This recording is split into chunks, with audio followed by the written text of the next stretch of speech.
will learn about noun। तो बच्चों आज हम लोग नाउन के बारे में सीखेंगे। तो सबसे पहले हमें याद रखना है कि नाउन क्या होते हैं, हमारे नेमिंग वर्ड होते हैं। पिछले वीडियो में हम लोगों ने जाना था पार्ट्स ऑफ स्पीच और उसकी 8 कैटेगरी। तो आज हमने पहली कैटेगरी को लिया है नाउन। नाउन भी ये पार्ट्स ऑफ स्पीच की कैटेगरी में आता है। इतनी बात आपको क्लियर है। तो नाउन क्या है, पार्ट्स ऑफ स्पीच की कैटेगरी है।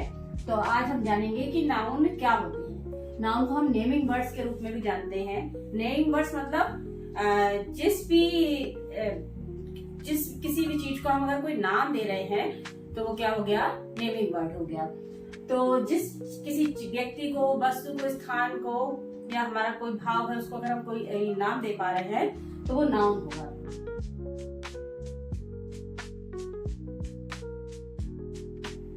नाउन की डेफिनेशन हम लोग रट लेते हैं, केवल बचपन से हमें छोटे से सिखाई जाती है कि नाउन क्या है। Noun is the name of a person, place, animal, thing और आइडिया। लेकिन जब बच्चों से उसके एग्जाम्पल पूछे जाते हैं तो वो एकदम ब्लैंक हो जाते हैं। तो सबसे पहले तो हमें रटना नहीं है, समझना है। सबसे पहले जब भी आपसे पूछा जाए कि नाउन क्या है तो आपको याद रखना है कि नाउन क्या है, नेमिंग वर्ड्स होते हैं। और हमारे आसपास हमें जो भी कुछ दिखाई दे रहा है, एवरीथिंग इज अ नाउन। ठीक है। सबसे पहले अगर आपसे किसी टीचर ने पूछ दिया कि चलिए उठिए, नाउन के कुछ एग्जाम्पल बताइए, आप एकदम शांत हो जाते हैं। एकदम मान लो आपने बहुत दिनों से दोहराया नहीं, डेफिनेशन भूल गए, तो आप एकदम आपको समझ नहीं आता है कि क्या जवाब दें। लेकिन बिल्कुल भी घबराना नहीं, हमें चीजों को समझना है। तो सबसे पहले आपको दिमाग में क्या रखना है कि हमारे आसपास जो भी हमें दिखाई दे रहा है वो क्या है, नाउन है। तो सबसे पहले जब आपसे ये पूछा जाए कि नाउन क्या है तो सबसे पहले आप अपना नाम बताइए। आप खुद हैं वहां पे प्रेजेंट, तो आपका जो भी नाम हो, जैसे मेरा नाम कीर्ति है तो आई कैन से कीर्ति। ठीक है। तो कीर्ति किस में आ गया, पर्सन में आ गया। ठीक है। फिर हम जहां भी बैठे हैं स्पेस में, आप अगर क्लास में बैठे हैं तो आप कह सकते हैं कि क्लास। ठीक है। आप किसी रूम में बैठे हैं तो आप रूम बोल सकते हैं। ठीक है। वो प्लेस में आ जाएगा। आप प्लेस में अपने गांव का, अपने शहर का, किसी का भी नाम बता सकते हैं। फिर तीसरा हमारे डेफिनेशन में आया एनिमल। अरे हम बचपन से याद करते हैं wild animal name, pet animal name, तो आप कोई भी एनिमल का नेम बताइए। ठीक है। तो वो किस में जाएगा, वो नाउन में जाएगा। थिंग। अब हमारे आसपास जब हम बैठे होते हैं बहुत सारी चीजें पड़ी होती है, तो आपको अपने आसपास उस समय जो चीजें दिखाई दे रही हो वही आप बता दीजिए। जैसे कि हमारे पास इस समय एक डस्टर है यहाँ पर, तो हम कह देंगे डस्टर। आप लोग पेन और कॉपी से लिखते हैं तो आप कह सकते हैं पेन, कॉपी। ठीक है। और भी बहुत सारी चीजें हो गई, हमारा बोर्ड हो गया। ठीक है। मोबाइल हो गया। बहुत सारी चीजें हैं जो हम दिन भर में जो भी चीज यूज करते हैं वो सब नाउन में आ जाएंगी। आइडिया। आइडिया हमारी क्या है कि देखो नाउन में हमने क्या बताया कि जो चीजें हमें दिखाई दे रही हैं और हमारे आसपास जो कुछ हमें दिख रहा है नाउन। लेकिन आइडिया थोड़ा सा हट करके है, इसको हम फील करते हैं। ठीक है ना। जो हम चीजें महसूस करते हैं, हमारे भाव अंदर के, वो होते हैं हमारे आइडिया में आ जाएंगे। जैसे हम कहें, बात करें किसकी, ऑनेस्टी की, ईमानदारी। तो ईमानदारी को हम महसूस करते हैं। किसी व्यक्ति ने कोई ऐसा काम किया है जिससे उसकी ईमानदारी हमें महसूस हुई। जैसे हमने उसे गलती से ज्यादा रुपए दे दिए, उसने हमें रुपए वापस कर दिए, तो हमारे मन में आया कि मतलब बहुत ईमानदारी है इसके अंदर। तो ये ईमानदारी क्या हो गई, हमारा नाउन हो गया। इंग्लिश में ईमानदारी को क्या बोलेंगे, ऑनेस्टी।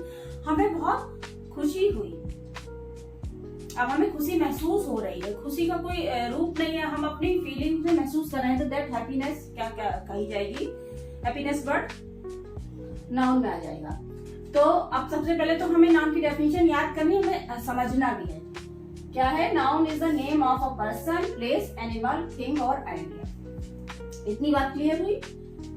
तो सबसे पहले तो हमने दिमाग में क्या रखा कि जो कुछ हमें दिखाई दे रहा है आसपास, वो सारी चीजें किसमें आ जाएंगी, नाउन में आ जाएंगी। अब हमारे जो डेफिनेशन में जो वर्ड्स आए हैं हमने उनको कैटेगराइज कर दिया समझाने के लिए। जैसे हमने लिखा noun is the name of a person. किसका नेम होता है, नाउन पर्सन का होता है। तो पहले हमने पर्सन लिखा। पर्सन में क्या, पर्सन माने व्यक्ति। तो व्यक्ति में क्या क्या आ गए, हमने एक नाम ले लिया, राम। टीचर, टीचर भी तो कोई ना कोई व्यक्ति होता है। डॉक्टर, डॉक्टर भी कोई व्यक्ति होता है, वो कोई भी हो सकता है, मेल फीमेल कोई भी। तो अगर वो पर्सन है तो वो नाउन होगा। ठीक है। फिर हमने लिया प्लेस।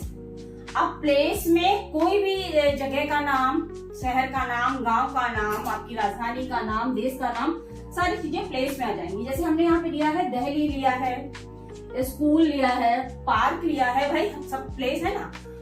दिल्ली हमारे देश की राजधानी है, स्कूल हम पढ़ने जाते हैं ये भी एक स्थान है, पार्क में हम लोग खेलने जाते हैं ये भी स्थान है। तो जो भी कहीं स्थान का कोई नाम होगा तो वो सारा क्या हो जाएगा, नाउन में आ जाएगा। एनिमल, एनिमल के नेम तो आपको बहुत सारे पता है, उसमें आपको कुछ समझाने की जरूरत नहीं है। मैंने कुछ एनिमल्स के नेम यहाँ लिखती है, डॉग, एलिफेंट, कैट, और जो भी एनिमल होंगे वो सारे नाउन में आ जाएंगे। थिंग भी आपको पता है कि थिंग जो भी चीजें हम इस्तेमाल करते हैं, जो भी वस्तुएं हैं वो सारी नाउन में आएंगी। इसमें मैंने थोड़ी सी एग्जाम्पल दी है, बुक, पेन एंड चेयर। अब आइडिया, आइडिया मैंने बताया, आइडिया को हम लोग जो एक तरह से हिंदी में कह रहे हैं भाव, उसको हम लोग केवल महसूस करते हैं भाव को। जैसे ऑनेस्टी, ईमानदारी, हैप्पीनेस, खुशी, करेज, करेज माने साहस, है ना, किसी की वीरता। तो किसी ने अगर किसी काम में साहस दिखाया तो वो भी हम फील करते हैं, उसका कोई रूप नहीं, उसको हम फील करते हैं। तो ये सारी चीजें क्या है, नाउन में आएंगी। तो इतना क्लियर हुआ कि नाउन क्या है, हम उसको कैसे आइडेंटिफाई करेंगे। अब अगर हमें कुछ सेंटेंस दिए जाए और उसमें नाउन पूछा जाए कि इसमें नाउन बताइए, तो आप नाउन तो क्लियर कर लेंगे ना कि नाउन क्या है। बच्चों आज के लिए इतना ही। हम अपनी आगे आने वाली वीडियो में नाउन से रिलेटेड एक्सरसाइज करेंगे। तब तक के लिए धन्यवाद। आपका दिन शुभ हो।